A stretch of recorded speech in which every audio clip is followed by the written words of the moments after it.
Hello, everyone. Hello, welcome. Thank you all for coming tonight. My name is Joe, and I'm from Opus Independence, the social enterprise behind the Festival of Debate. The Festival of Debate runs from the 22nd of April to the 30th of May, and this year features around 60 events with over 120 speakers.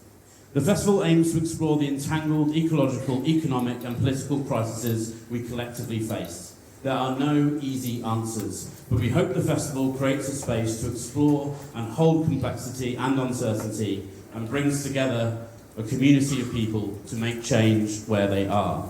Tonight's event will be a little bit different format from others you might have attended previously at the festival. It's not a chaired-in conversation per se, but will be a conversation between three individuals who are developing frameworks to understand how we chart sustainable, social and ecological paths to safeguard human and more than human lives. I'm now going to introduce our three guests on the panel this evening.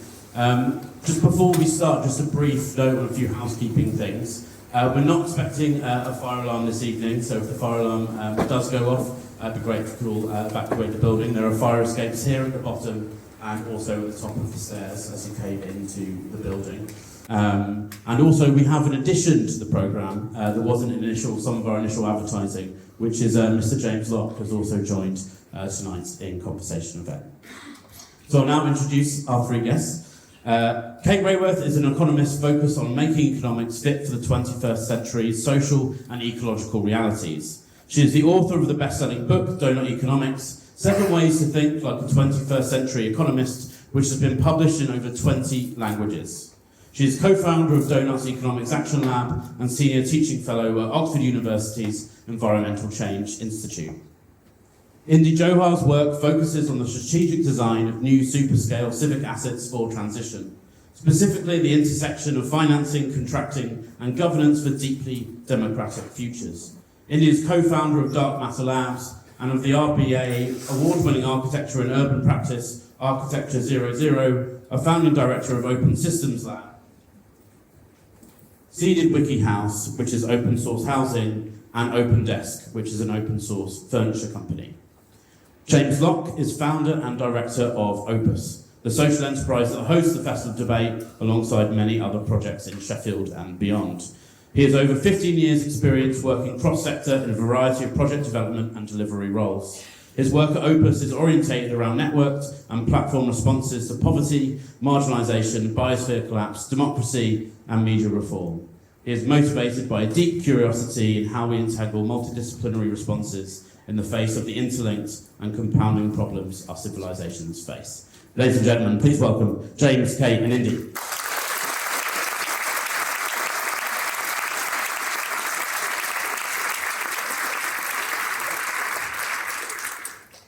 Well, there's so many of you.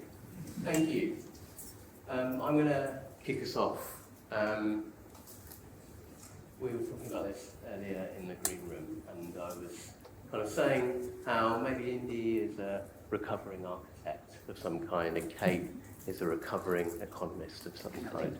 And I guess I kind of wanted to ask each of you in turn, what are you recovering from?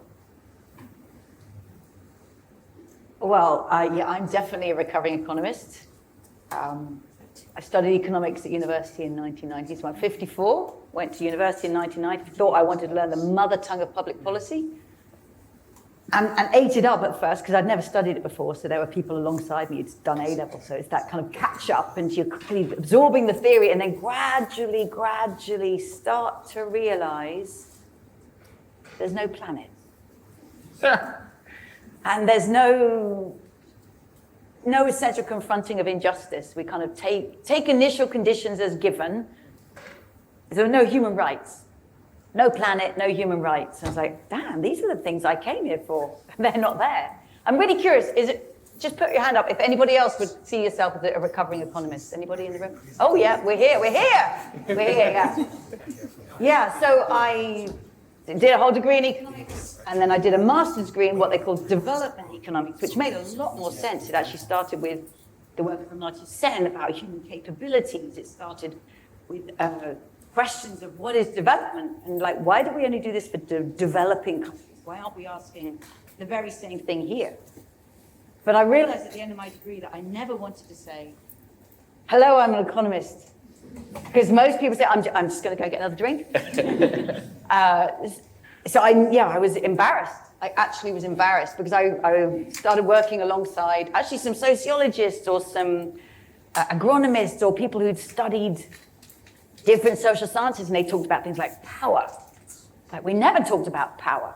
So I was really embarrassed of the thinness of what I've been taught, and yet I was aware that in the world, people often say, conference room or a policy discussion, the economists are coming, and everybody sort of tightens up, and, the economists are here, well, they'll bring us the numbers. And so the weird disjunct between the thinness of what I felt I'd been taught, and then the reverence and the importance that's given to the economists when they come in with their models and numbers.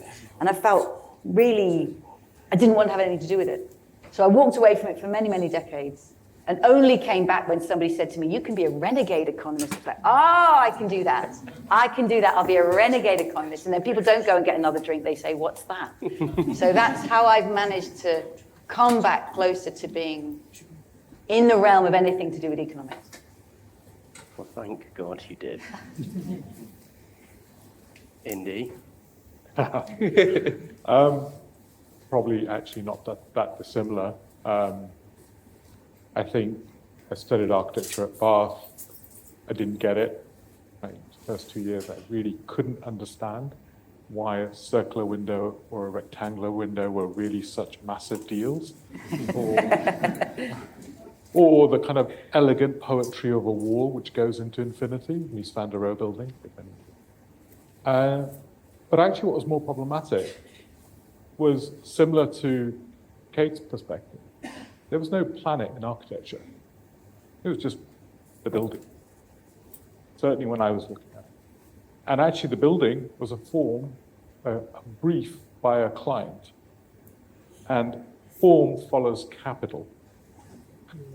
Doesn't follow function or any of the other beautiful words that architects like to use. And actually what I realized was form was largely a function of the coding of capital, i.e. the contract. And I started to realize the way we design contracts, so most people here would say PFI is rubbish, and for good reason, it is pretty poor. But PFI changed architecture to make architecture think about time. So you wouldn't do painted skirtings, because you'd have to repaint those skirtings every 5 years. So you use natural timber. You wouldn't do air conditioning because you would have to repair and maintain that air conditioning, and that was on the due cost. So PFI turned architecture not from the object, but an organism. What I started to realize was people weren't thinking about architecture in that way. And not only was and fundamentally, real estate was optimizing for real estate. It wasn't optimizing for people. So everyone here has probably seen hot desking. Hot desking has no value to the productivity of human beings. Unfortunately, there's loads of evidence for that. It does not improve communication. It does not improve engagement. In fact, it reduces communication and engagement in places. The only thing hot desking optimizes is the value of real estate. So you suddenly realize there was no humans in this architecture. It was the coding of capital and there wasn't a planet. So I was kind of following Kate. Are you a renegade architect? I think we're all renegades in some ways. Yeah, you. What are you recovering from? I have to say, I feel deeply uncomfortable about this question because you guys are... You posed it. It's going to come back at you. Feedback loop, James. Feedback. Oh, yes, yeah. What am I recovering from? I don't know, yeah, well, I suppose I did a degree in sociology, so I'm a recovering sociologist dealing with failed attempts of social construction. But maybe also a bit of a recovering poet as well. Recovering in the sense of there's only so many words you can write about the world before you have to get in the mix and do something about it. Yeah. And for me, I guess there's this kind of question about what's meaningful in the world right now, or even then. I'm 42 now. So started doing this work in 2005. So a search for meaning, a sense of a deep wrongness. I think we can all get a sense of that there is something not quite right, something that needs to radically change. And yeah, I feel that, and I want to do something about that. Yeah. Clearly you are doing something about it. Thank you. My praise. Maybe this is a good moment to talk about the moment that we're in.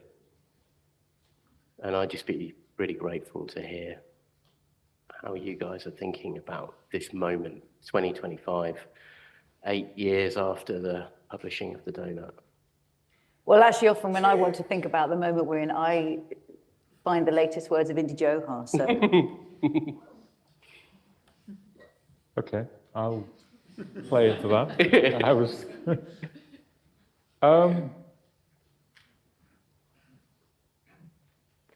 I think we failed. And I think it's really important to look at that properly. I think we're in a moment when we are being forcibly re-entangled at a planetary scale. Forcibly re-entangled at a planetary scale. CO2, methane, all these gases, which were externalities in our system of single point optimization for goals, are forcing us to recognize our interdependence. And that's just one thing. I can name 100 other re-entanglements. The Amazon dies, we're all dead. If one of the great ice shelves in the Antarctic fail, pretty much most of the coastal cities are done, and it's destabilized, by the way. It is fundamentally destabilized. So on one hand, I think we're systemically re-entangling, and on the other hand, I think what we're in the middle of is an old idea of freedom in a world that's re-entangling. And I would argue what's happening is an old idea of freedom, which is feeling its future being re-entangled, is struggling against that. I can use the word America for that context. An industrial idea of freedom is challenged by the re-entanglement of the world. And I also think the question for us is, as we re-entangle, is what is our new thesis on freedom? In a moment when actually all of our lives are becoming more precarious, more vulnerable, more fragile, how do we unleash a new type of freedom which isn't rooted in the expansion of consumption and the expansion of consumer choice, but the expansion of being radically human? And I think that's a key thing. At the same time, I think for me, I think it's really important we systemically realize that we are now headed towards systemic war. We've already been at war, at the planet and other things, but this is now accelerating. And I don't want to be melodramatic, but you follow the numbers right now, they are all heading us that way. Climate breakdown is going to, and it's not climate change, it's climate breakdown, is going to massively increase price inflation. We're going to see geopolitics increase prices. Inflation is going to rise, inequality is going to rise. Competition for resources is going to rise in that context. And as we start to do that, we are going to massively increase inequality, because actually food, energy, water, all these things will become more and more precarious, driven by climate breakdown. And as we do that, we will threaten the social contract to which we live in. And I say all this not because I don't think we can do something about it, but I think we need to recognize the scale of what we need to do in order to do something about this. I no longer think we're living in a landscape rooted in net zero futures. I think we're living in a landscape rooted in a new thesis on how we generate security. And not security as a bounded idea of how do we make Sheffield secure or UK secure, because our future is entangled at the planetary scale. How do we build security that recognizes our metabolic interdependencies in the planetary scale? And critically, how do we do that in a different way? So this also means security not in a kinetic sense. I mean security of energy, food, water, critical minerals, information security, and a security that means that we can only thrive not with power over. Power over cannot deal with complexity. Care is the only thing, and care not as a service, care as a mutuality, is the only thing that operates in complexity, because you need to operate with a degree of unknowingness of the harm that you can do and the good that you can bring. So I suppose what I see is these levels. And the final point for me is I think this is also changes where we see value. We're in a moment when I think we're going to have to rebuild and reimagine our bioregions, our economy of our bioeconomy more fundamentally, our human economy, because our human economy is fundamentally an economy of slavery. It's an expansion of slavery. Labor is an expansion of slavery. It is not an inherent freedom of humanity. How do we build an economy not rooted in control, but rooted in learning and emancipation is a different type of economy. And this is not a moral argument for me anymore. In a complex, entangled world, you cannot organize through control, because control is too difficult to organize from central points to be able to instruct the world what to do. It is an information impossibility. And if it's an information impossibility, learning as a means of coordination and citizenship as a means of being fully present beyond the subject to state and beyond a consumer is a critical part of that reality. And I think we increasingly have the tools and the means to do that as well. I increasingly think we have the means to understand value. We have the means to understand the value of soil. We have the means to understand how critical it is. I think value and price are more visible. The disjunct between value and price is more visible. And I know I'm using economist language. This is probably kind of but I'm going to defer to Kate on a lot of this stuff. But for me, it's visceral. And I think this, I want to put the examples, two types of examples down. I use this example of the shirt. It's a 45-pound shirt. But if you were to genuinely price the extraction and the externalization of costs, this shirt is between 250 to 450 pounds. Your steak, if you eat it, shouldn't. But if you do, $5, it should be about $28 to $30 minimum. What that means is we have been living a consumer life based on the externalization and extractionism of our economy. At the same time, the tree planted outside, and Sheffield's great for trees, the tree planted outside is only understood through its cost, i.e. its insurance costs and its costs in terms of maintenance. And more problematically, it's optimized to reduce the maintenance costs, which is why 97% of trees planted are male trees, because they have lower maintenance, not usually males, but male trees. Unfortunately, male trees produce pollen, which is why we have the highest rates of asthma. So we've offset the efficiency of the environmental, management balance sheet into the health balance sheet. So we're doing it on both sides. But what's brilliant is that's visible. The risks are becoming visible. People are starting to recognize the systemic crisis. Now the challenge is we need a new generation of economists to start to code reality, as Kate has been doing, into this world. Because now reality is telling us your economy is fiction.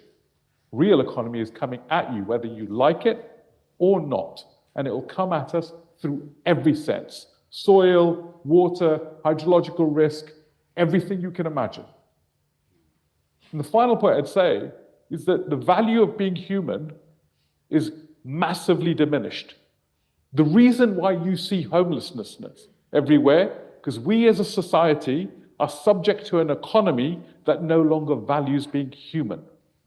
Capital has greater value than being human. That is what the economy is coded. And our society, unfortunately, is a subset of that economy because states govern through the subset of economic thinking. And that means we are actually devaluing, and not only devaluing, we are fundamentally destroying the value of being human. And that is disastrous, because that leads us to the idea that war is a permissible act because humans are no longer worth it. There is a long arc to where this leads us. And I point it out for real reasons, because the economy will guide us in a particular way to destruction here. Unless we have brilliant people like Kay opening up this conversation, and all of you here that are here to open up quite a different conversation about this. And this is no longer a moral conversation for me. It's an existential conversation of how we survive and thrive. That is it. And I'm happy to have any debate on this in real terms, because I think it is fundamental to our coexistence. And there is no pathway for the UK to survive if the Amazon goes. There is no divisible pathway. There is no New Zealand strategy for survival. New Zealand in COVID could not produce paracetamol, could not produce any form of antibiotics. As soon as we realize this interdependence, we start to live and act differently, and we recognize the pathway future is either forking between mutually assured destruction or mutually assured thriving. And it is entirely out of self-interest, no moral invitation. So now you know why, when I want lucid words,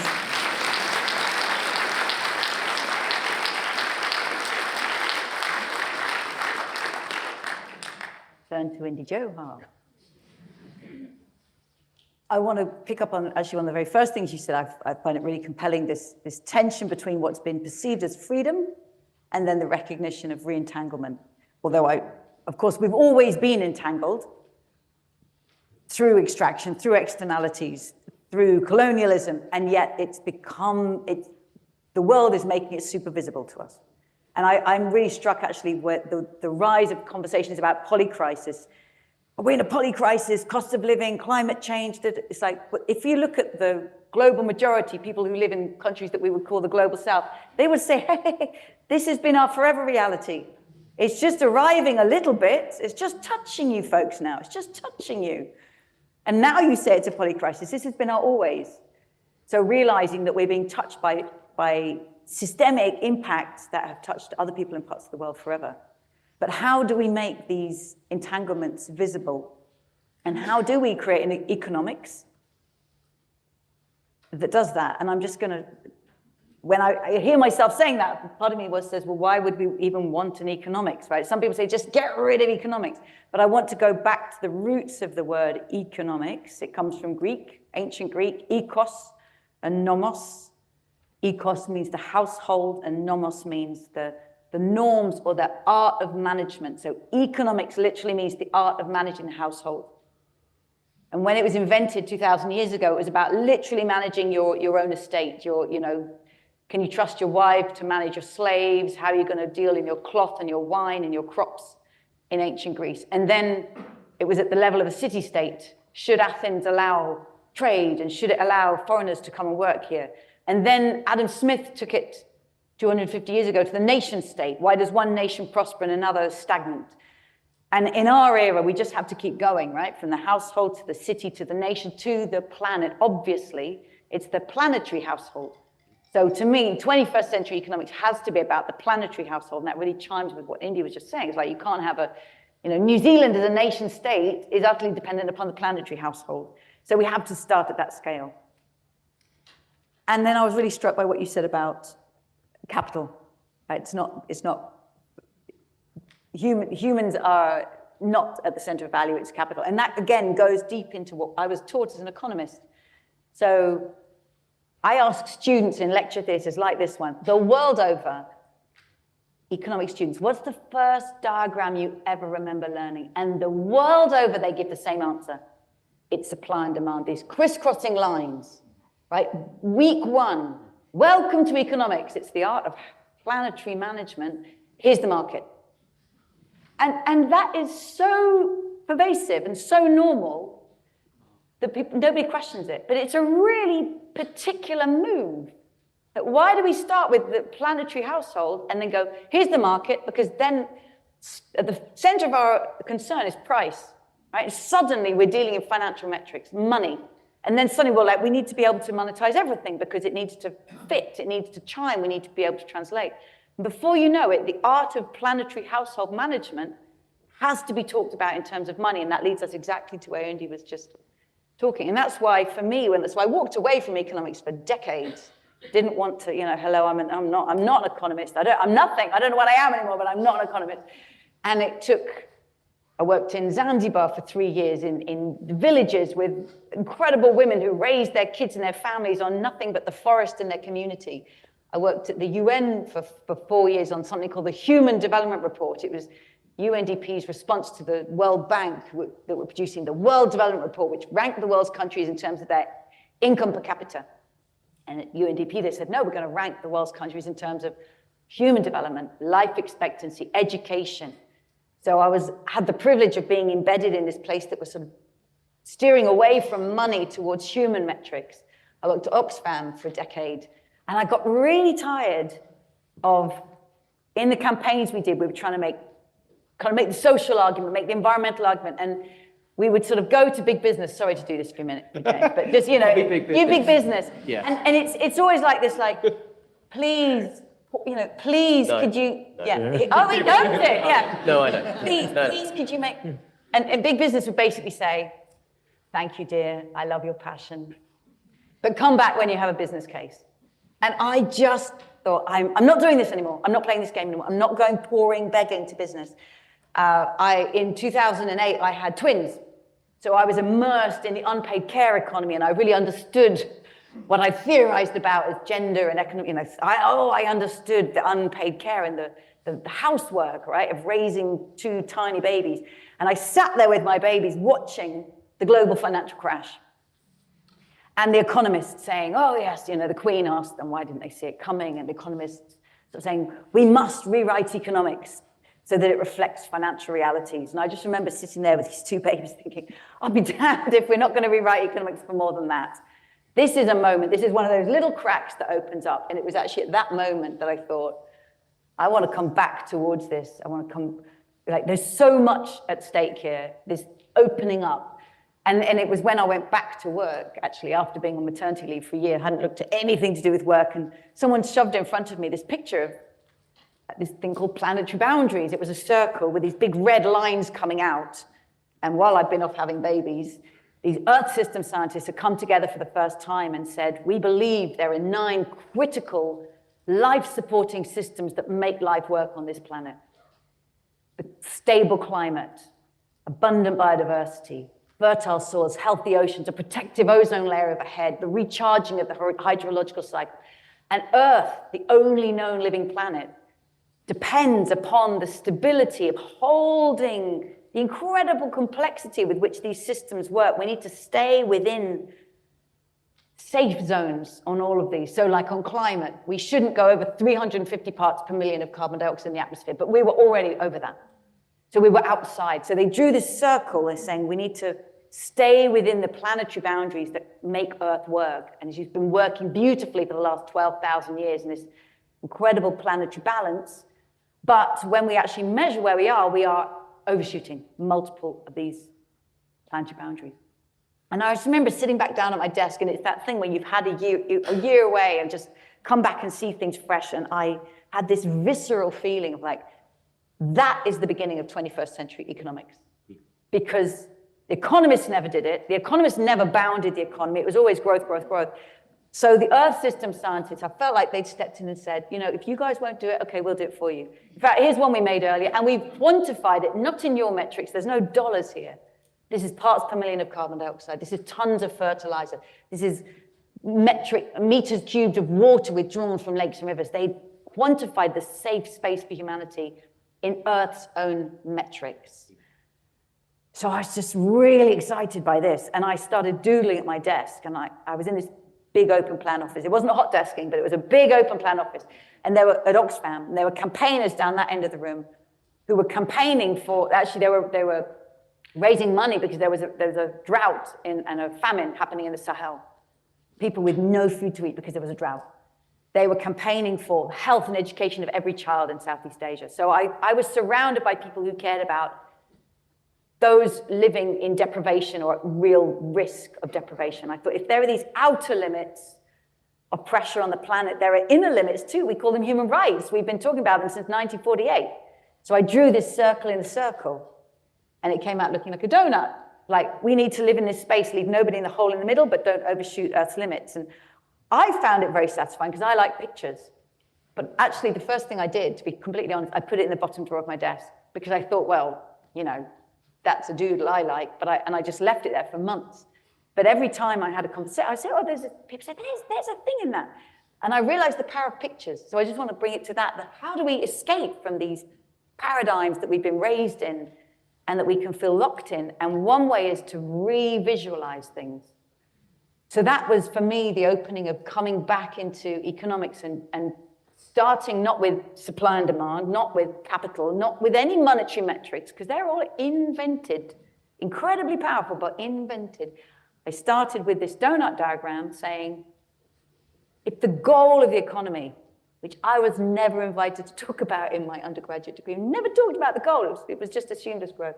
If we start with the goal, it's to meet the needs of all people within the means of the living planet.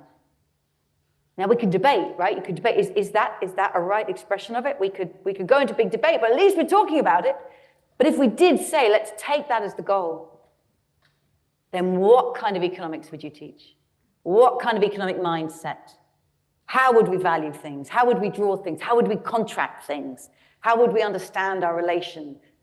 And that's where, you know, all of our work connects, actually. So, I mean, the work you've been doing for years about the dark matter of the deep design of contracts under things it kind of blows my mind time and time again, and you can feel it happening, right?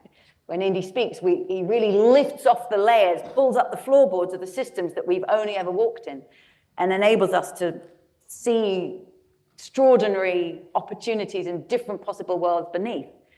I'm doing it through drawing the donut and trying to bring together all the economics I was never taught.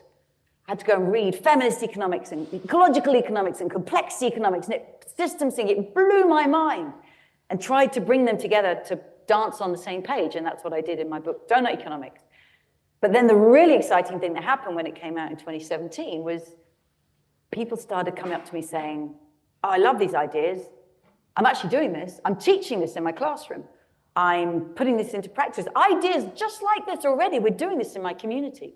I'm doing this in my company. Can I do this in my town or my city?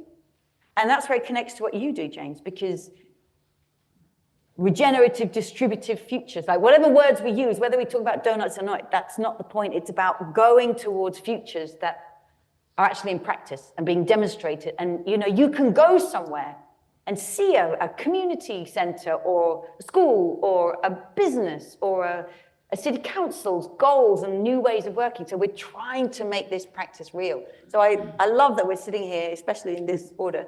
It all connects up. And of course, the learning goes all the way from what happened in the community center right back round to how can Indy's work learn from how contracts could be made differently. So it's utterly interdependent, this theorizing, drawing donuts in practice. It goes round. It's a joy. Thank you, Kate. Pleasure.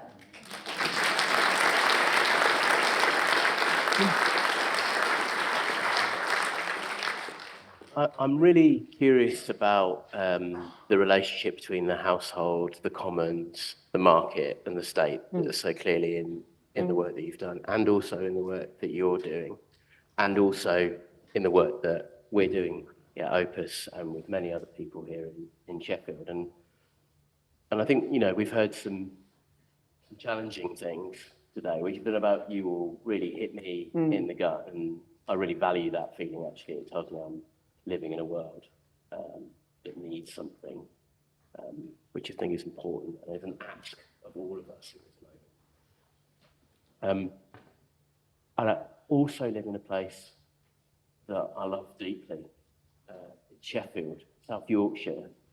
If we can do it anywhere, we can do it here, and that's what drives me every day to contribute towards that.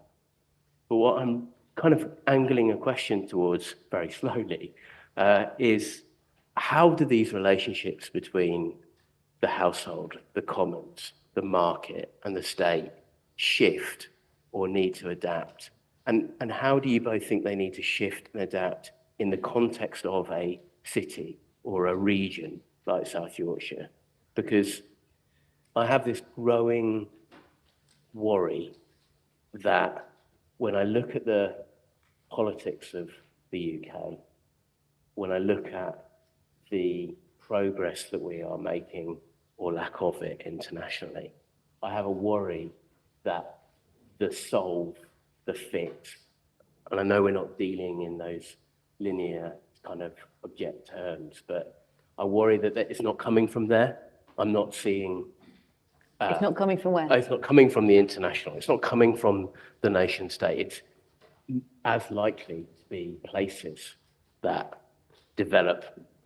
The solutions are coming Right. really locally. Oh. And so I'm interested in what you both think that change of relationship between those layers of household, commons, market, estate in place need to be or feel like, or what the signals might be that we might look for. So I've just asked you a gigantic, difficult question. Okay. But these are gigantic, wonderful figures, aren't they? So I'm hearing two related things. One is about how do we provision for our needs and wants? And there's a diagram I drew in donut economics called the embedded economy diagram, which has in the economy, recognizing that the economy is not just made up of the market and the state. When you're a student in economics, that's what you get taught about. There's the market, we can come in with prices and companies and profit motive. And then there's the state, that can fix the problems, that the fix if there are externalities or market failure, you can bring the state in. But then there's always that, well, the state might get it wrong, there might be state failure. So it was a kind of market-state boxing match. And the 20th century economic debate was very much market-state boxing match. You laissez-faire free market capitalist, you state-loving socialist, choose. And in that boxing match... How times have changed. Yeah, right. And both were for growth. Both were for endless growth. So we're just still in the same paradigm, we just choose. But in that boxing match, we lose sight of two other fundamental ways that we provision for our needs and wants. We don't talk about, few students are taught to think about the household, the space of unpaid caring work. And feminist economics puts it center stage, right? Unpaid caring work. Where do we all start the day? In our homes, caring for ourselves, our partners, our children, our parents. Care, right? You can't price it, you can't pay for it. Care, love, the time that we put into raising our kids and caring for our parents as they age. That's the household, and it's what makes life worth living. And it gets squeezed by the market when people are forced to do overtime or the instability of employment. And it often gets undercut by the state. When state services are cut back, more pressure gets put on the household to pick up the pieces when austerity kicks in. So there's the household, which is essential. But there's also the commons.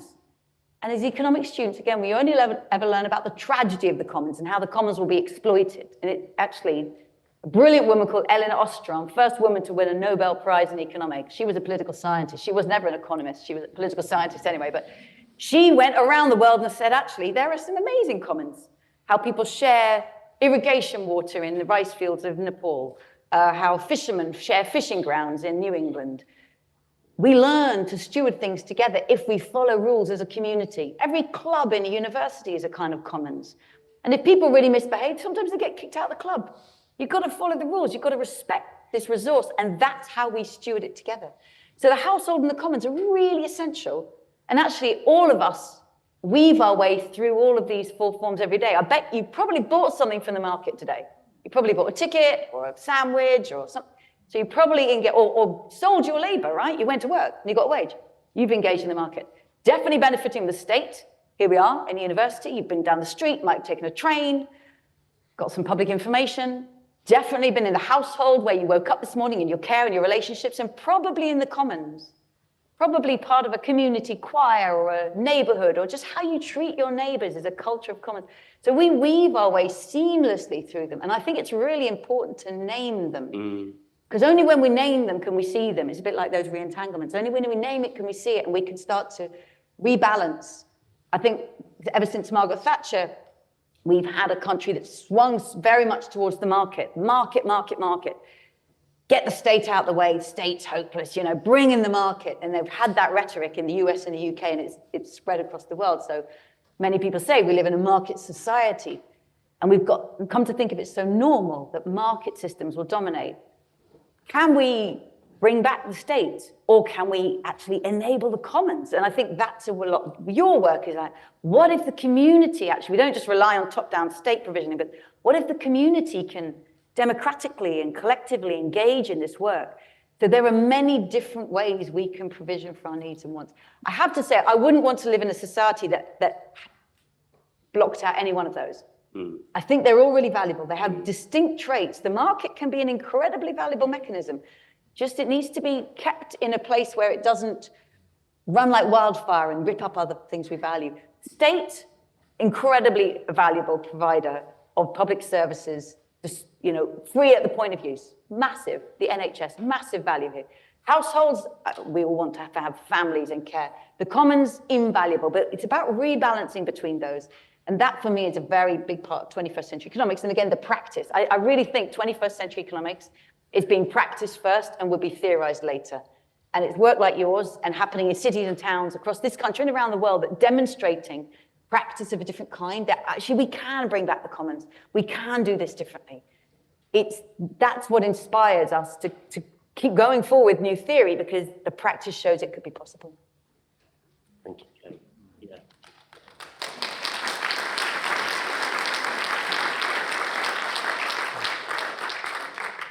I love following Kate.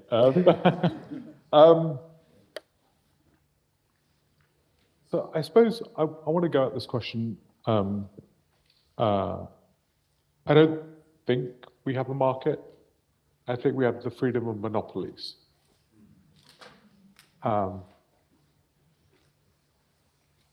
I think it's really important for us to take down some of the kind of political illusions that we've been living in. A market is a means of distribution of information, symmetrical information, and the provisioning of supply and demand to be able to actually, it's a very efficient computational system. It's one of the most efficient computational systems. We don't have a market. Actually, I beg to differ. I think we have the freedom for monopolies. That is what free markets are. Free markets are the ability to construct monopolies of power. And all of our markets have been largely coded for monopolies of power. And I want to say that because I think we have to be able to take down the legitimacy that has been operationalized in a way that I think is deeply problematic. 68% of our S&P 100, I believe, would be net loss-making if it had to price in social environmental goods. So what legitimacy, of what profit, of what value? At the same time, I increasingly worry about the tyranny of state. You look around the world, what I see is states with their concentration of power and thereby their concentration of risk that they're holding in volatility are inherently turning into destructive mechanisms because they're holding so much power and risk, so they're trying to manage risk through control. And inherently, I think there is something, and I haven't had time to think this through, but I think there's something problematic in the nature of state that will almost certainly in moments like this become authoritarian directly or indirectly because of the concentration of power and risk. And I think we're seeing this pretty much unanimously. And I think it's a function of the nature of them, not because there's bad people. Let's also just say that. I think it's a function of the design of state as we have it, that in volatility, it will tend towards that way. And I think the challenge that we face is that there is no real civic. We are subjects of state, to use John Alexander's language, and we are consumers in the market, in monopolies. And citizenship as an idea is both simultaneously massively important. Who here believes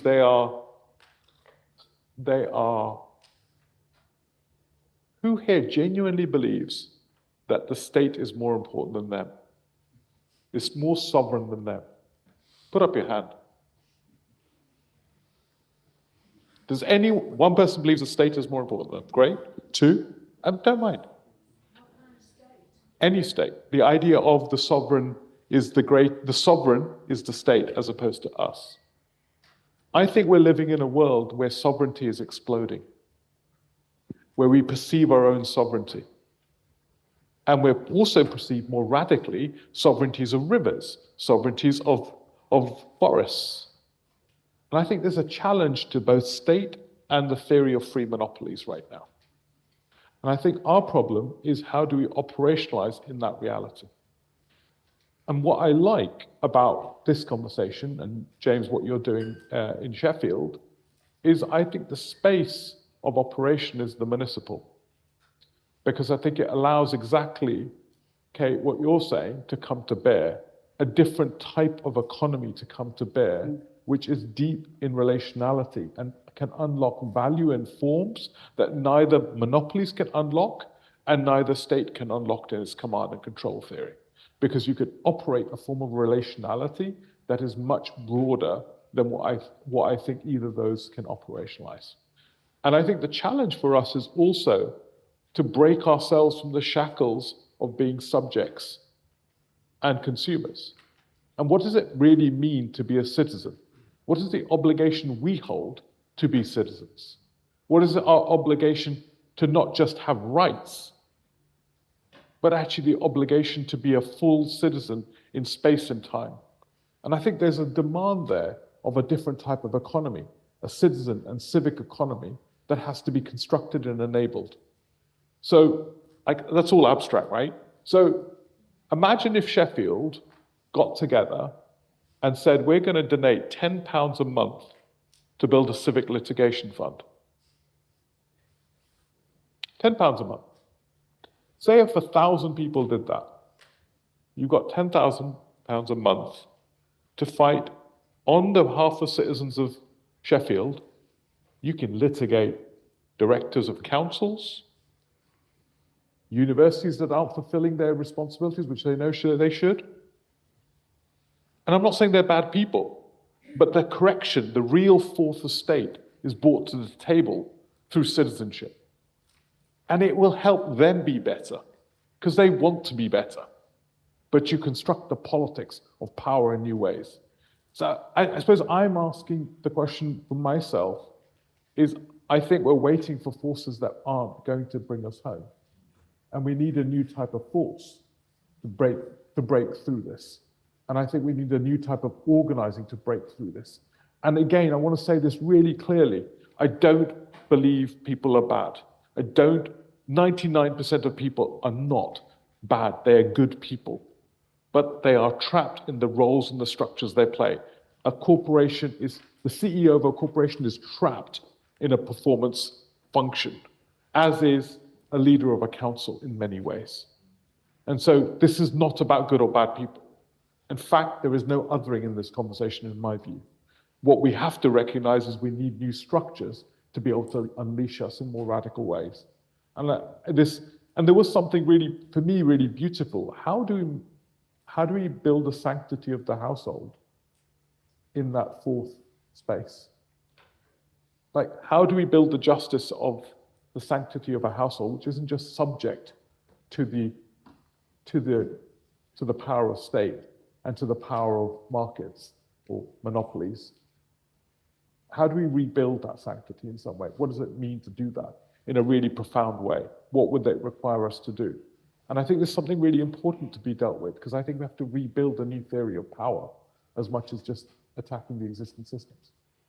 And a new theory of value alongside it, right? Because fundamentally at the household level, one of our challenges is we're not able to openly value it and allocate the resource required to, Can I come to the Please, second half of your question? Please, yeah. Because you Is it a also guide? Because I'm looking for a guide. Well, you said, you said, are we worried that we're not getting leadership from the international or the national level, that it seems to, or are we worried that it seems to be local? So.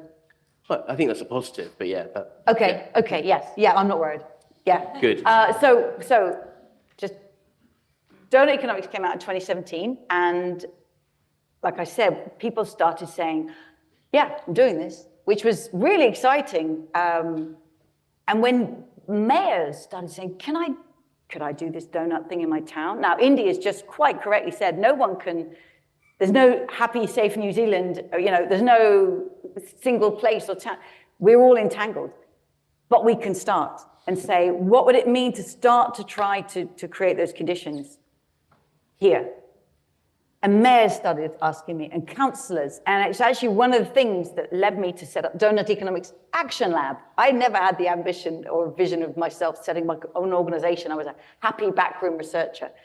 But it was really clear that it was calling for this, because people wanted to do this. And I'd meet a councillor here and a mayor that's like, oh, hang on, they need to connect. I need to create something that enables these people to connect, because they're going to learn way more from each other than from me, because they're both in municipal work, right? I don't know the answer. They know the answers. They can help each other. So we set up Donut Economics Action Lab. And one of the first things that happened was the city of Amsterdam said, we want to do a city portrait of Amsterdam using the donut, looking at Amsterdam through the donut. And here's what we invite cities to do. We came up with these questions like, how can this city, you can think of it as here, how can this city be a home to thriving people in an ecologically thriving place, while respecting the well-being of all people, entangled with the world, and the health of the whole planet? So there's two local visions, right? Locally thriving people and a locally thriving local environment. And do that in a way that actually respects rather than undermines people in the world through global supply chains, people who are connected to us all through our trade policy, the places that we make weapons and sell arms to worldwide and inflict bombs on other countries, right? We are entangled through that. And our carbon emissions causing climate change. So we are entangled through all of these ways. That's what we invite places to ask themselves. And Amsterdam said, we want to do that. They were one of the places like, we want to be first, right? And there's always the one that we want to be first. And actually, to their credit, they placed it at the heart of their policy to be a circular city. They were really driving to going to be 100% circular by 2050. It's a bit like Kennedy, we're going to fly to the moon, don't know how we're going to get there, don't know what materials to use. The point is to try, and we'll figure it out as we go. No one knows what it means to be a 100% circular city. Well, we'll figure it out as we go. Let's go for this. And they launched their city portrait through the lens of the donut in April 2019, in the height of their COVID crisis. It was actually the highest month of infection rate in that city. So you might say, why would, they're in the middle of COVID, and they said, because we're in this emergency, and one day we're going to emerge from this. The city's shut. And when we open this city up again, is it going to go this way, or is it going to go that way? And they could see that a crisis is an opportunity to reorient. So they said, we're going to launch this in the middle of this. And once Amsterdam did it, 6 weeks later, Copenhagen voted with a massive majority, don't want to be left behind by Amsterdam now, voted massively, we're going to explore what it means for us to live in the donut. And then there was Brussels, and then there was Barcelona. It literally went A, B, C, and I thought, are we going to go through this alphabetically?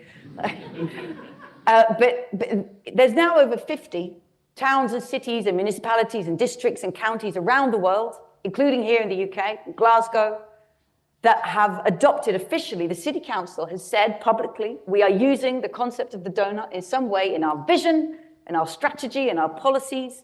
And, drum roll, there is a beautiful Sheffield donut, freshly baked today.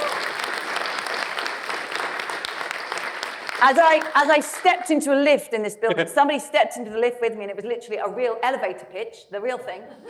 She said, I have hot off the press, the Sheffield donut. This is made by Emma, Sean, and Yannon. I think Emma and Sean are at least here. Are you here? Yeah, there they are. So this is thanks to students from this university. So this isn't the City Council, but this is students from the university working with a member of the community who's also a renegade economist. So this is a community-led initiative. that begin, I mean, many places where it's happened, it's begun from the community starting, going to the council and saying, come on, we want to engage in this, all these different ways, but we get started. And the reason why I'm not worried that we're getting started at the municipal level is because cities and towns, like, you can come together, you can meet, you can connect, you can reimagine the politics locally, you can actually get to talk to the councillor. There's something, and I think we as also people in the UK, we're more proud to say the town or the city that we're from than that we're English. I certainly am, right? Or that we're British. We're more proud of our locality. And so there's something of a civic pride and a culture of where we are. I'm here, this is how we do it here in Sheffield or in Leeds or in Brighton or Totnes or wherever it is, that there's something that we love about our place and the values that we have in this place. And can we take those values and pivot away from the degenerative and the world that's left so many behind? Can we take those same values and come back with them towards a regenerative and a far more distributed future? So actually, I think it's going to build, like as so many movements do, bubble up. And what we've seen in Europe, mainland, you know, Amsterdam, Barcelona, Brussels, Copenhagen, it's popping up all, it's popping. The European Commission starts going, hang on a minute, what's going on here? Because some of their biggest, most famous cities are doing this thing. So the next level up starts to pay attention. And we're now finding that we're getting interest from national governments too. It's being demonstrated, piloted, experimented, proof of concept, proof of practice in localities. And I think this is one way that things start to bubble up. So I deeply believe in these local and even neighborhood level initiatives. In Birmingham, an amazing crew called Civic Square doing at the neighborhood, street to street, creating a local donut, right? So we can do it at all these different levels. Incredible. Yeah, incredible. Thank you.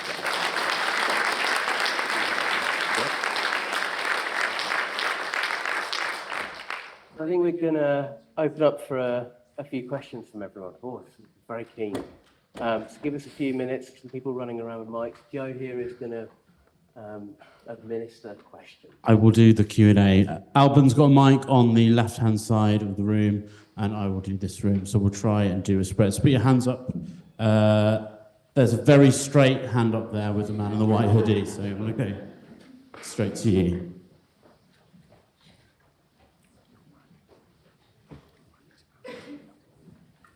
Thank you so much for a fantastic exploration. I really wanted to ask a question about currencies, not in the sense of dollars and drachma and pesos, more in the sense of the many currencies that Kate, you were speaking to. I've had lots of exposure to the gift economy in various different versions. How can we give visibility and make tangible and make operational the many currencies? How can that come into play? I'd just love to hear your thoughts on how we don't reduce everything to the metric of capital, how we can actually engage with all these different currencies that are at play in society already and work with them. You want to go on that, Indy? Okay.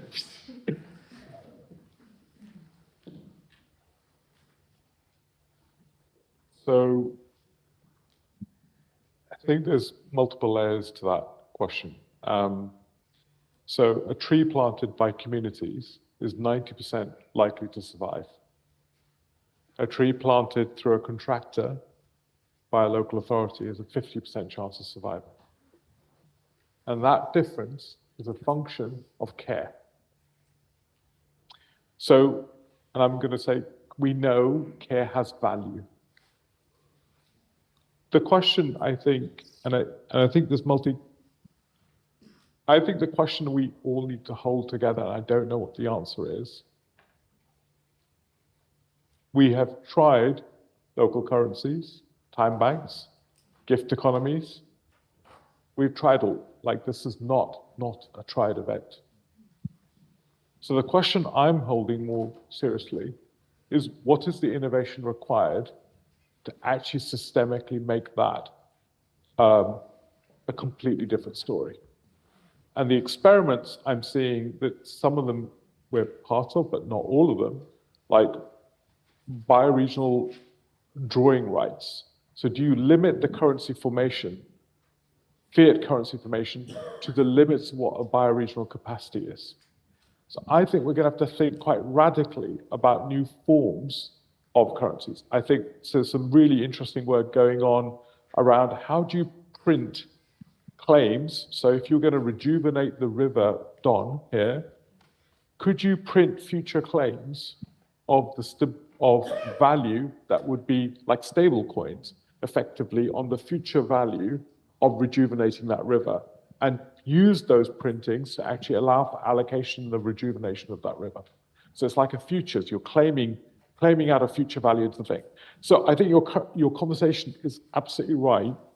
I also think there's certain economies of gifts that we've fundamentally destroyed. And I think people like David Graeber sort of talked about this much more elegantly than I will be able to do. But I think there are certain things that we need to intentionally move out of the financial economy.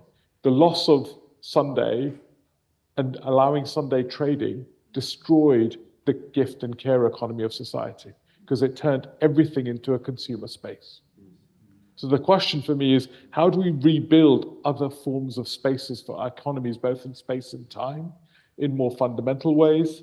I think I think it's a great question.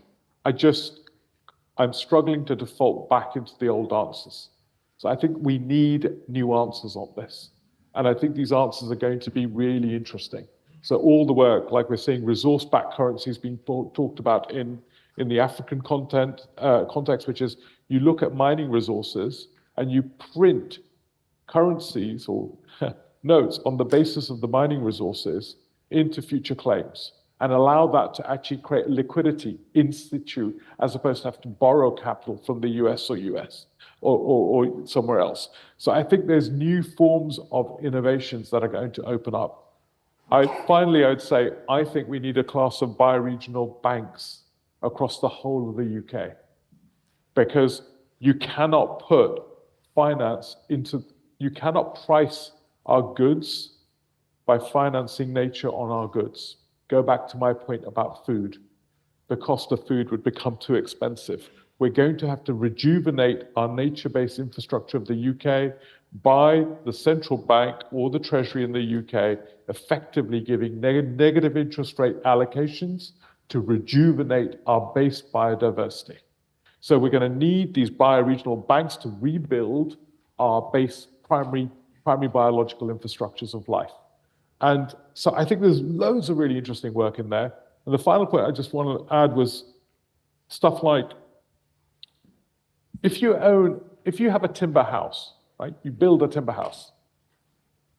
You own a timber chair. You also own the responsibility to sequester 500 years worth of carbon. You don't just own the right, you also own the responsibility to sequester and hold 500 years worth of carbon. So when someone turns around and buys a chipboard table, you think, how the hell is that going to be done? So I think there's something also happening more fundamentally in our stewardship of our material economies that has its currency, but in terms of how we own obligations of stewardship, not just the rights of use. So if I own this liability of 500 years worth of carbon, I have to think about what that means, and I have a completely different governance of our material economy. So the trade is no longer about use and abuse, which is the rights of property. It's about the actual stewardship and responsibility. So I think there are new, I hate using the word economies with Kate here, but economies that are layering together in stewardship and in other forms that are hybridizing in lovely ways. And I think they're going to change the currencies on the table. So I think it's a great question. I'm giving you a broad spectrum answer because I don't think yet we know the answer, in my humble view. I think this is a moment where we're going to have to explore these dimensions and they're going to open up those opportunities. Certainly that's what I'm seeing.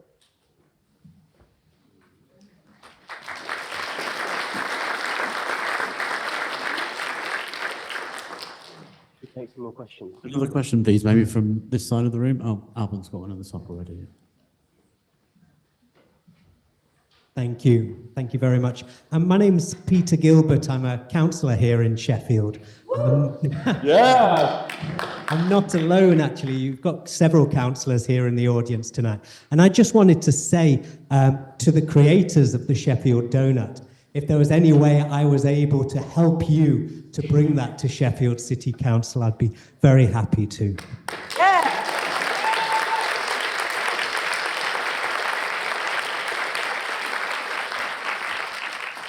And if I could add then, if you would then get in touch with Donut Economics Action Lab, my fantastic colleague Leonora would be delighted to have a conversation with you, and she could say, hearing your context, I would love to put you in touch with this city and that city, because you could learn from them because they're at that similar, or here's what they've already done. There's a guide actually we've published called Cities and Regions, Let's Get Started.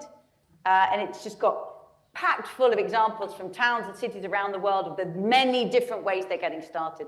And for us, it's a really important part of the way the work happens. We don't say, right, you've got to do this first and that next. We don't know. I'm not a councillor.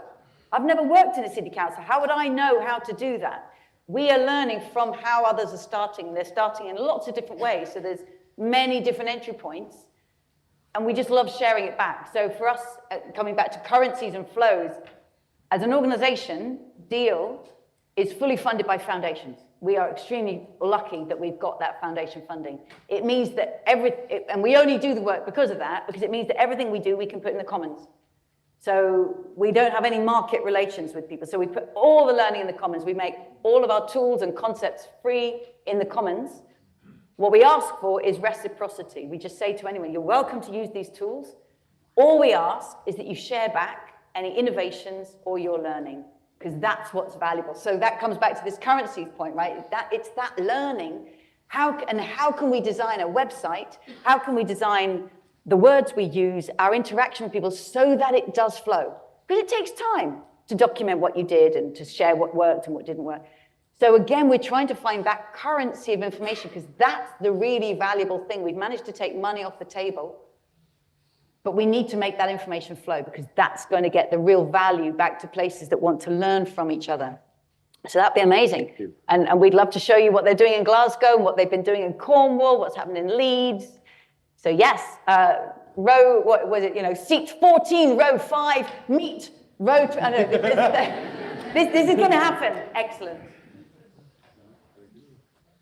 Lovely. I'm just going to bring one question in from the live stream as well, which we've had, my colleagues just WhatsApp me, which is around, can you talk a little bit about the efforts in Sheffield to usher in transitions like the ones that you've been talking about in the panel, and how people can get involved directly in projects on the ground? Yes, that's me. I think that might be you. Yeah, sure. I mean, well, firstly, I would say there are so many people and groups in Sheffield that are doing really amazing work for each other and for the world that we live in.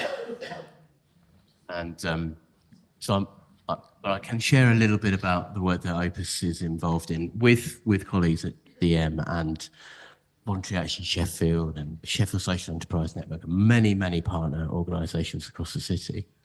And one of those projects is the Sheffield City Goals, which some of you may have come across, which is these wide boundary goals that envisage a 10-year journey for the city into transition. And what drew us to that work originally was that the tender from the City Partnership Board in 2022 referenced donut economics. We thought, well, this must be worth doing. And there's some really interesting work coming out of that at the moment around how do we think about neighbourhood decision making? How do we think about how money and value should flow in the city in a way that helps us answer complicated questions like why is a dead tree worth more than a live tree? And alongside that work, there's some really interesting stuff around next generation. So how are we thinking about long-term decision making in the city? How are we thinking about intergenerational learning, which is absolutely critical for maintaining the fabric of this place that we all live in together? And then the final thing just in that bit is some metrics that compound metrics that basically bring these ideas together and help us measure that over time. The other thing I'd name just briefly is the River Don project. The River Don project is basically trying to answer this question of, well, it's kind of around the commons, really, right? So it's kind of trying to answer this question of, like, how would you steward a waterway, a water health? We know that our water systems are in serious decline. We know that. And we know that the quality of the management of those systems is not always, I'm trying to be diplomatic, in our best interests. And we know that there are new ways that we can think about how do we sense into the systems that we are a part of, and how do we think about distributed governance and stewardship of those commons that we are all parts of. So there's a few bits of work that, we're a bit involved in Sheffield on that. That's helpful.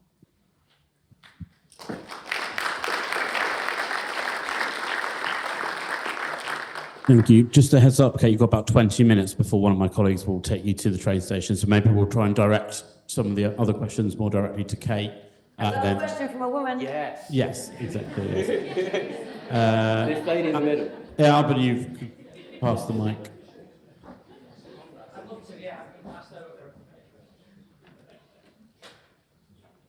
Thank you. Love being picked for something for my gender. Kate, you are an absolute inspiration, love. Thank you so much. I work for a company called Social Value Portal, and actually every single person in my company got given a copy of your book. So it's a pleasure to be here today, and we've quantified social value, which is to kind of respond to some of the things that we're hoping to do within the donut. So I wanted to ask you, I completely agreed with your point about what happened with the financial crisis and why we couldn't use that as an opportunity to rethink economics. And I just wonder why we're now not using COVID as an opportunity to rethink again, because we've just had that massive crisis, and I feel like we've slowed on using that. So somehow we're back in an era of Trump and tariffs, and I'm at that what the fuck point. So how do we bring back that level of the tipping point and realising that we really have to respond now and create some action? Thank you. Yeah, it's a great question. How do we seize the opportunity of crisis? And when we were in the midst of COVID, so many people were saying, look, it's so clear that governments can do things you would have thought was impossible. Take people off the streets and put them in care. And I can't even remember the word. What was the word for they paid everybody's wages? Furlough. That word we'd never heard of before. And then we were all talking about it. It's like, there's this new thing. Who knew? Just policies that you'd never heard of were suddenly like, yeah, absolutely mainstream. So why can't that, right? So we were all in it, the world, there is no going back to normal. And then suddenly like, well, it's not normal, but it's not the different, we didn't come out the different door we hoping we would. So there's a really big question around crises, and when we harness them and change, like Amsterdam had this real intention to become a far more circular city. And every time I go there, I see that shift, right? So they, for example, have said no fossil fuel vehicles, cars or boats, in the city by 2030. And you go there and it's more and more changing. So they are set on it. So what's happened there that they've really seized crisis, but also seized a vision and opportunity. And then in other places, we just float back, not towards a new future, but actually into, oh my God, why is it getting worse? It's getting worse, but we're still entrenched in the old. I don't know the answer on that, but I'm fascinated by places that do seize change. And I'm going to give an example of one, Melbourne in Australia.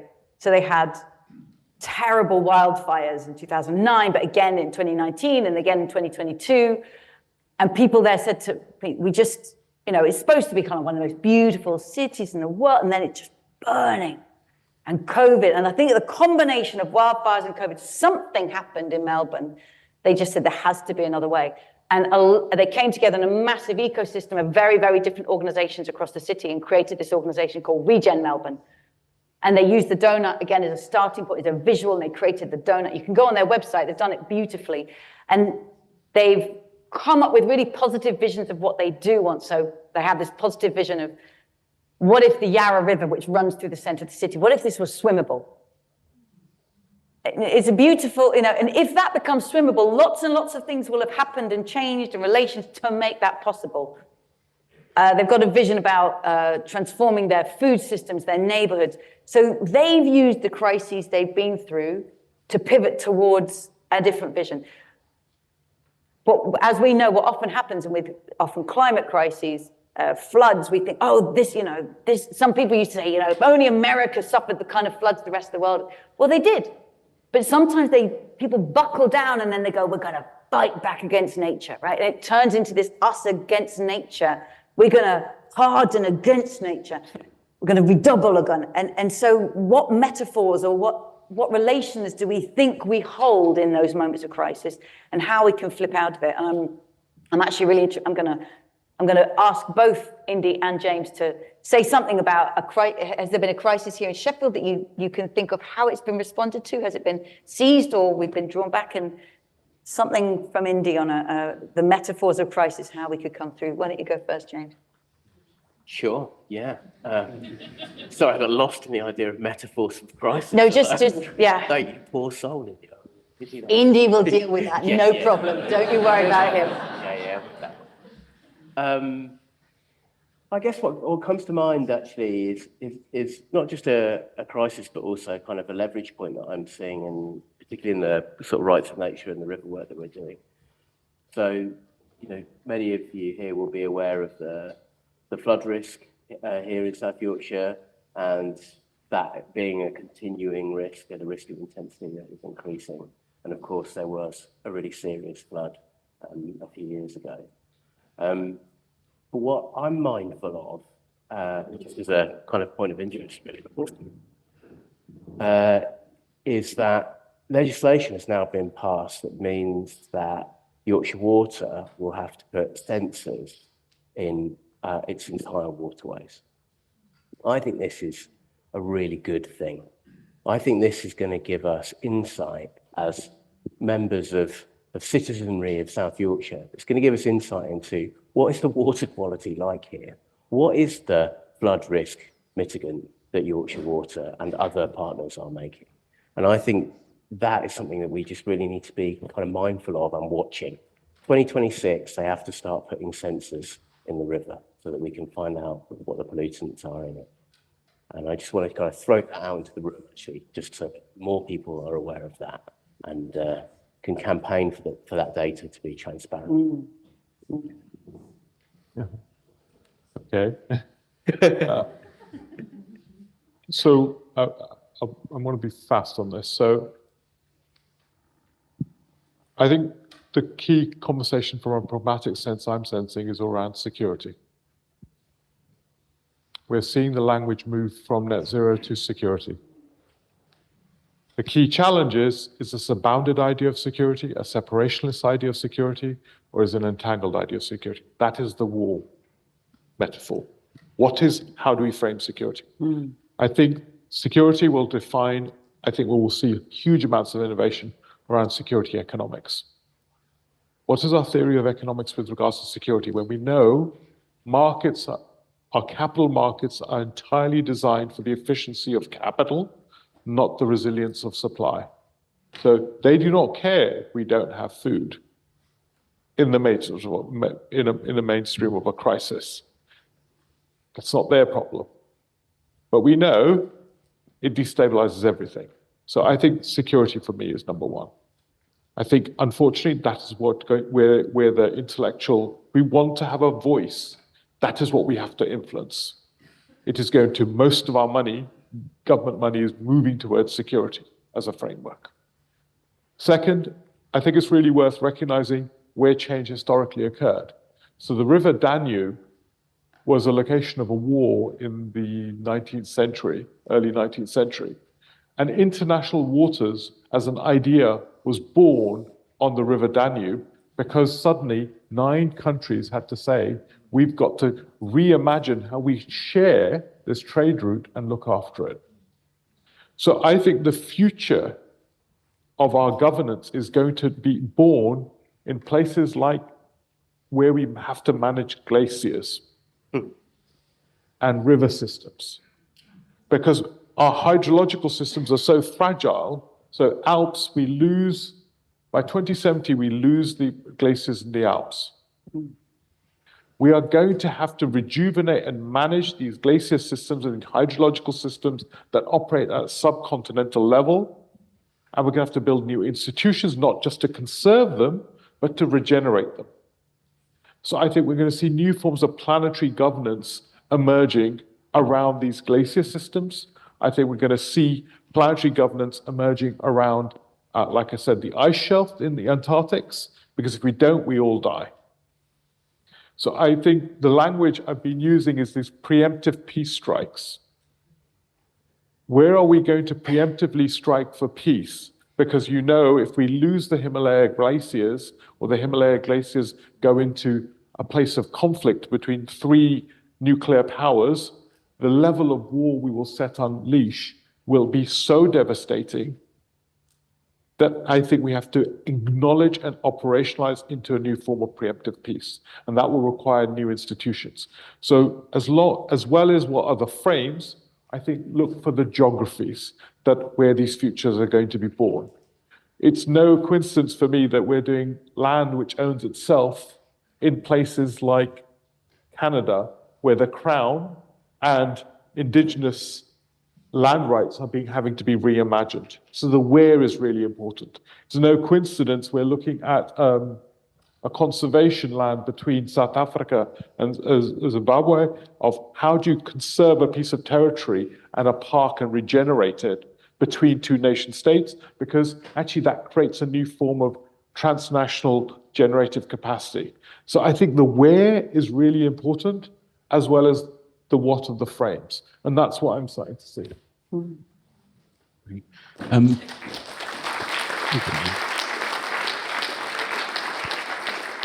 We'll have another question on this side of the room.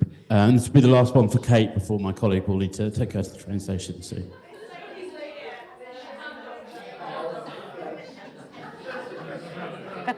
That is good organising. That is good. At last.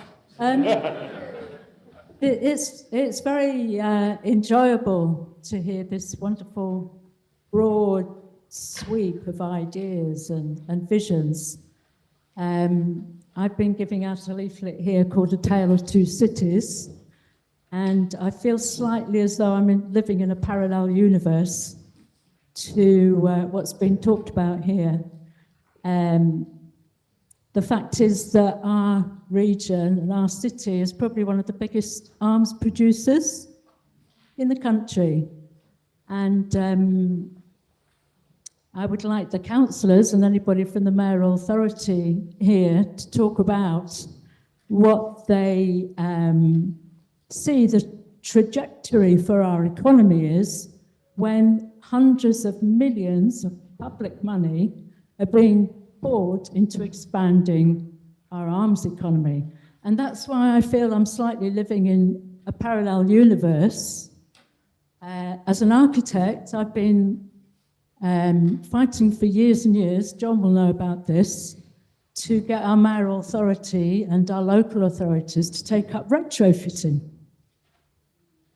It's something that everybody says makes absolute sense. It's something that's needed for our economy, for sustainability, for the cost of living scam that's being pulled on us. But the mayoral authority has been able to do nothing. Is there a question? Yes, my question is, what do our democratic representatives have to say about the fact that they're boosting our arms economy, funded by public money, and actually doing very little about boosting sustainability of our economy?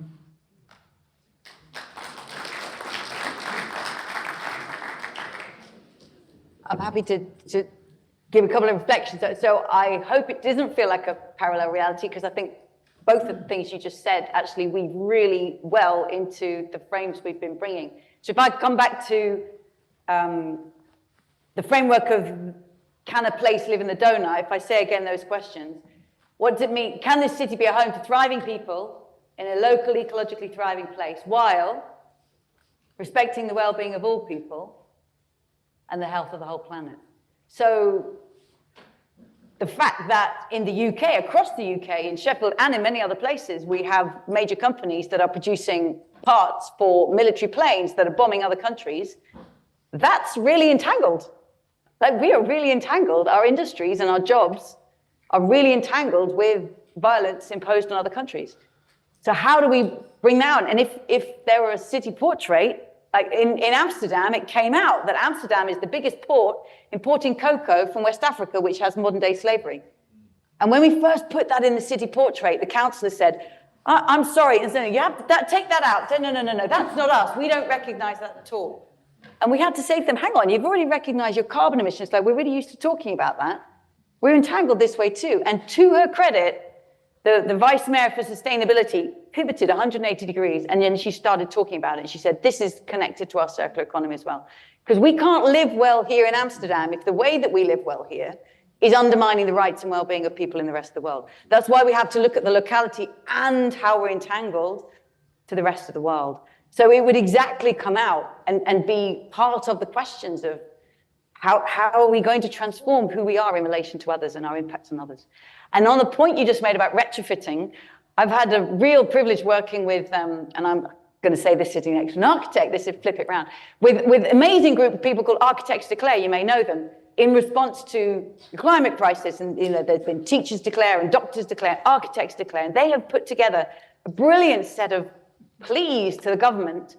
They call them the building blocks, to align the regulation and the incentives in this country to make it make sense. And they told me this fact that I didn't believe for a long time, and I had to go to that, like, is this really true?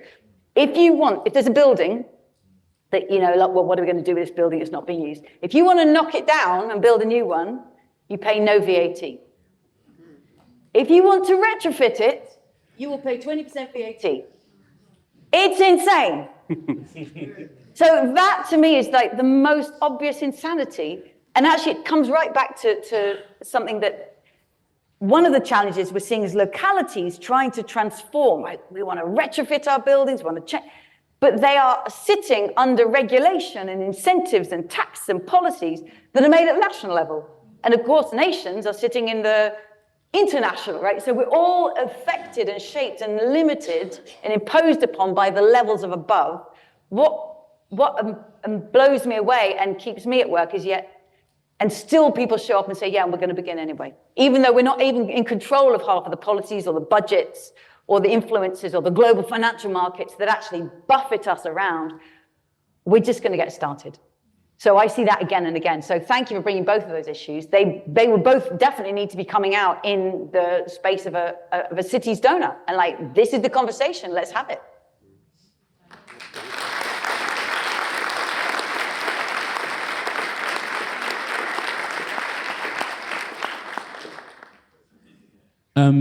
Hey, I just want to say a massive thank you for joining us at Sheffield on behalf of the Festival Debate. Ladies and gentlemen, please give it up for Kate Raworth.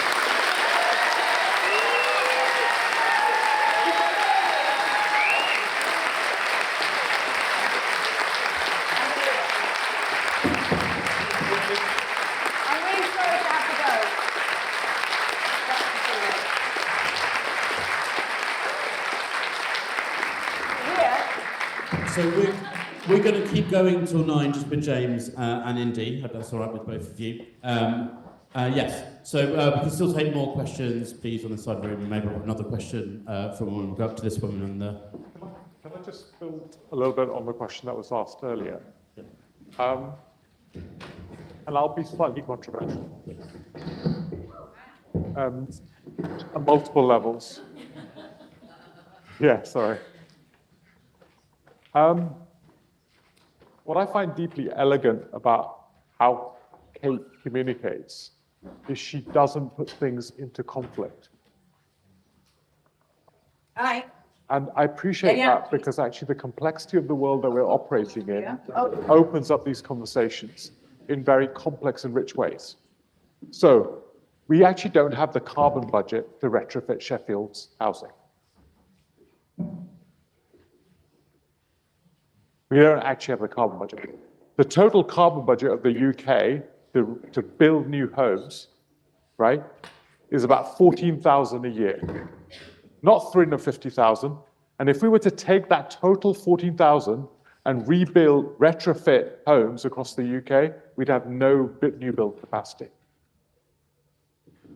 The violence of us retrofitting all the UK means we throw up a volcano of carbon, which means many people around the world will be hurt. Those are real numbers. You can look them up with IPPLC and other numbers. The reason why I say this stuff is there is violence in lots of our work, which is visible and invisible.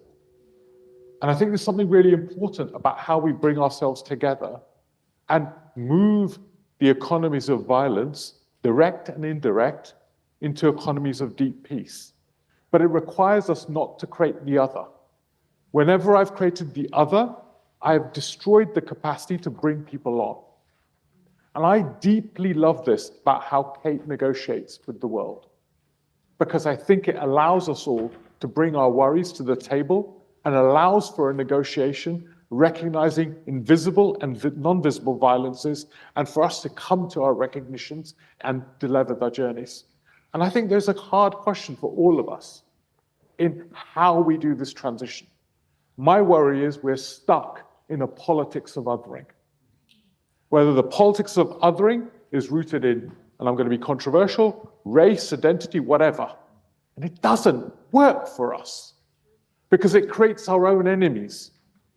And the fact is we are indivisibly linked now. Our fates are shared. And I do want to put that on the table. And I think it's difficult to say that. But I do think it's really important because I think we need a different type of politics and a different type of negotiation to be able to bring these conversations without turning people into our enemies and the others. And I say that because I've just seen it in so many of the landscapes I operate in, that people create the other. And I think there's something for me to be taught to myself, but how do we not do that? How do we invite conversations into beyond the othering?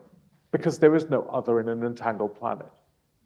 And I think it's something we should, that's my deep admiration. And I've seen Kate do this multiple times. When she does this, she brings lots of different voices together and allows us to actually evolve ourselves and change our own journeys in a compassionate way, which I think is really important in this moment when fear is existing everywhere. And I just put that on the table humbly, and I apologize, I'm not trying to be, I see it in a different way now. And I don't think our politics of activism works in the way it used to work, because we create the others that are become our enemies, and there is no other in this crisis right now.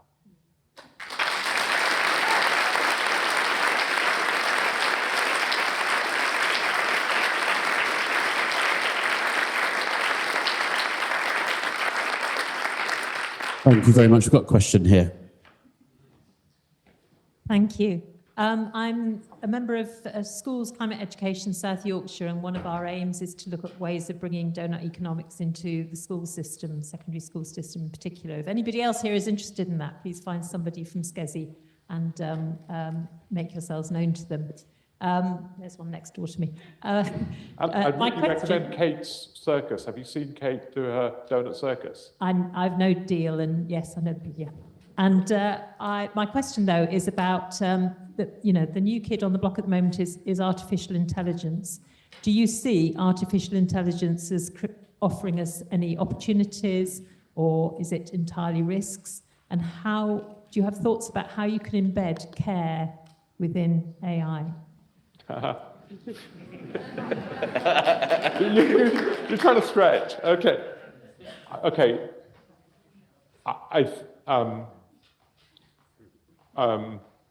Multiple levels. Who here has ChatGPT 03 model? Anyone have run the 03 model? Few people. Effectively, we're running PhDs in our pocket right now.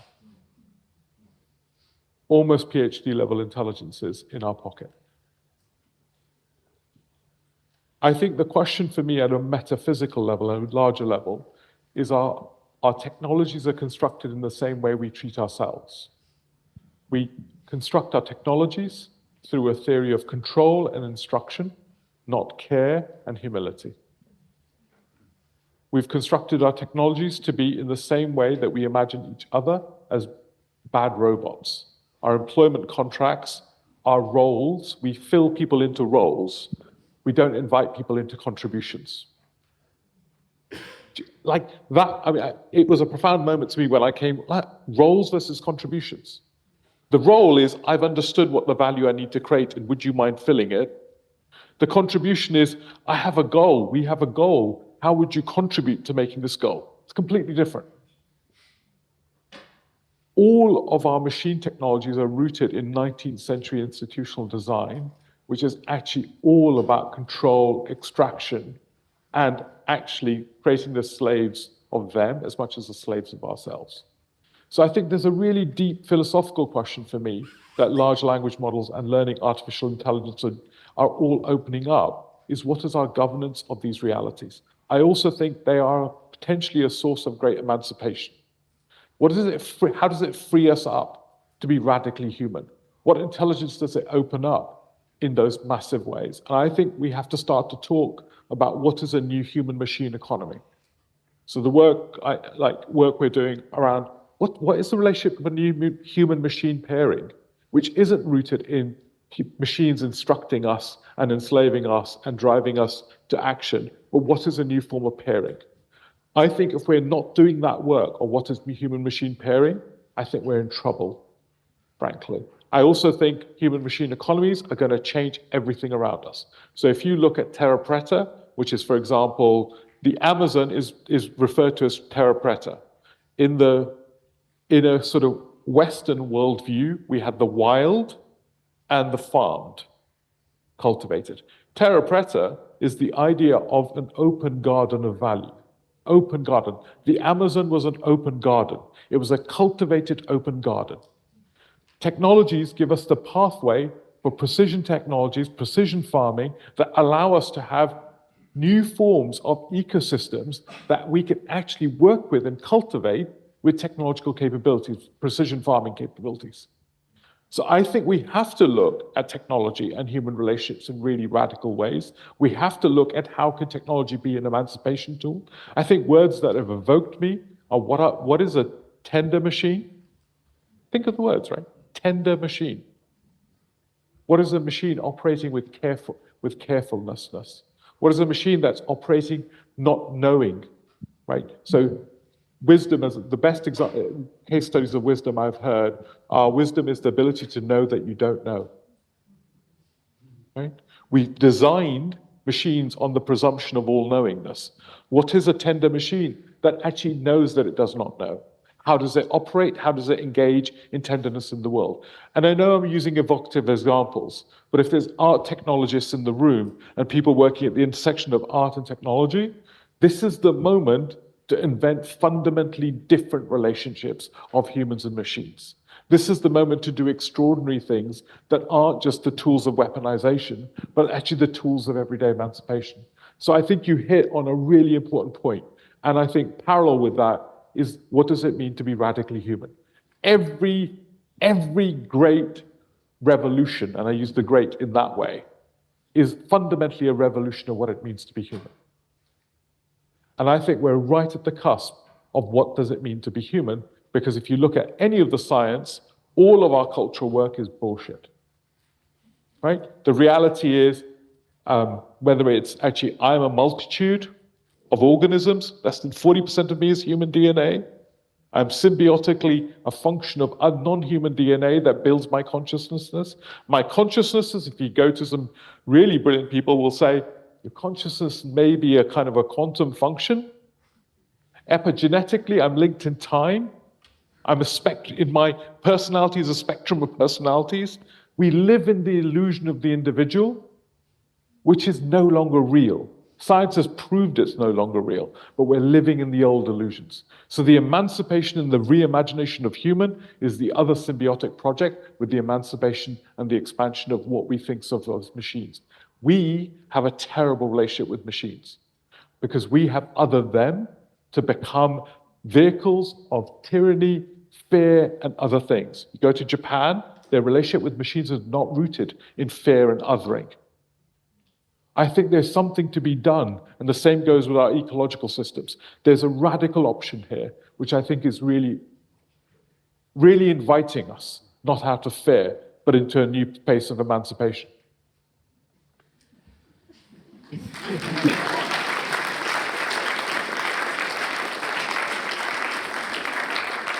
Now I see why you grinned and laughed before answering that question. Yeah. Thank you, Indy. We've probably got time for maybe one more question along your side of the room, Alban. Maybe down here at the bottom, I think.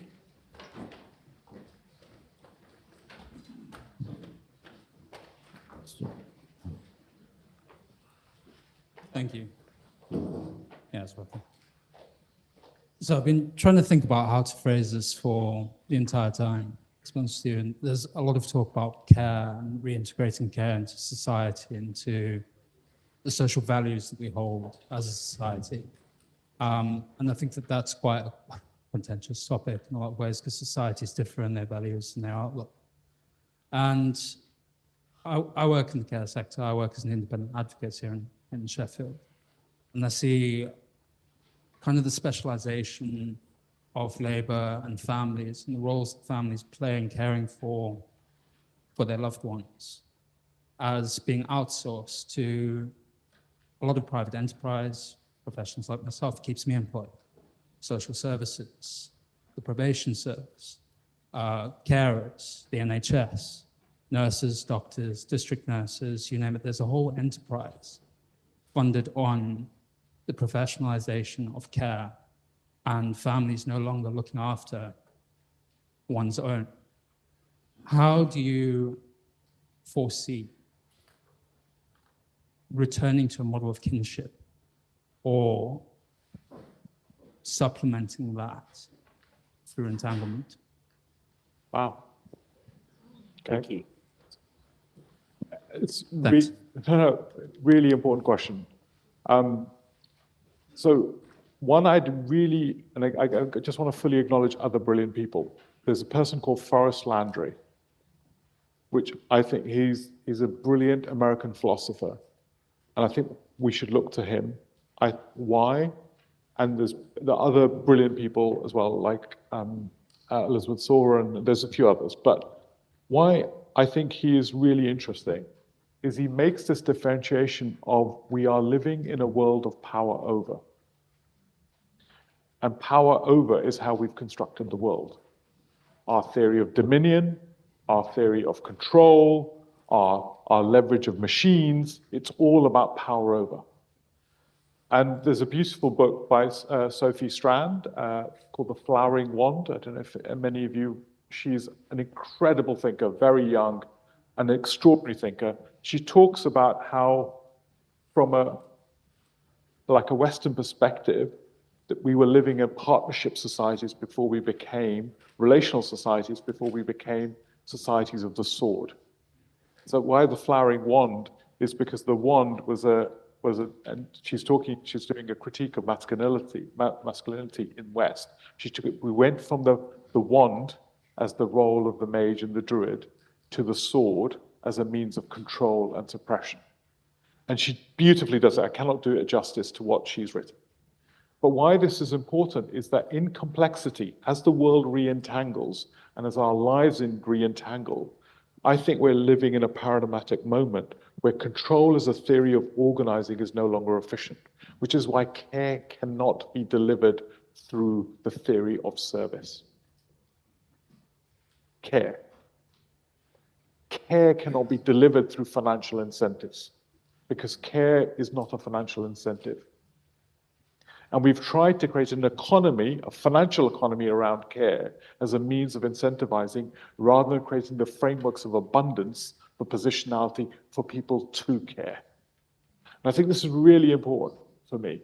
So I think this distinction that you make, this is why I want to go to the macro idea of care, because I think in complexity, the only way to operate is to be in relationship of the unknown harm that you do and the care that you bring to the table, but this manifests in our underlying theory of how we've created an economy rooted in incentives, instruction, control. And that has to be unwound to an economy rooted in learning, in tenderness, and in being in different ways. And that is a different type of economy. And it's not a moral debate for me.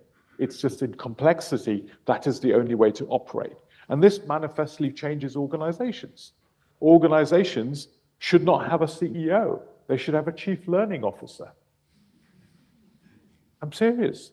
In complexity, there is no one brain that can understand the complexity of a large organization, even a small organization. So we live with the illusion of control when we know most boards, most CEOs cannot process the complexity of the risks they're handling. It's impossible. It's not their failings.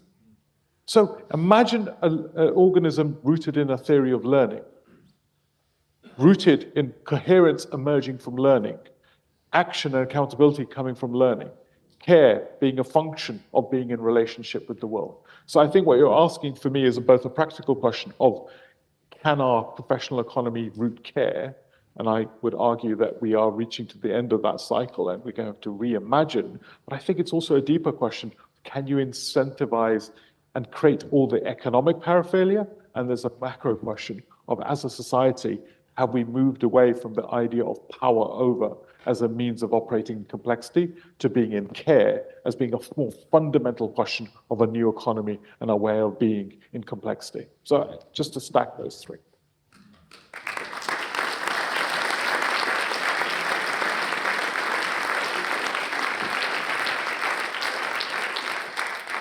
And I think that pretty much brings this evening's event to a close. Could you please join me in thanking one more time? Give it up for James Locke, Indy Johar, Raworth, our volunteers who've helped us deliver tonight's event, Sheffield Hallam University for generously hosting tonight's event as well, and all of you for coming.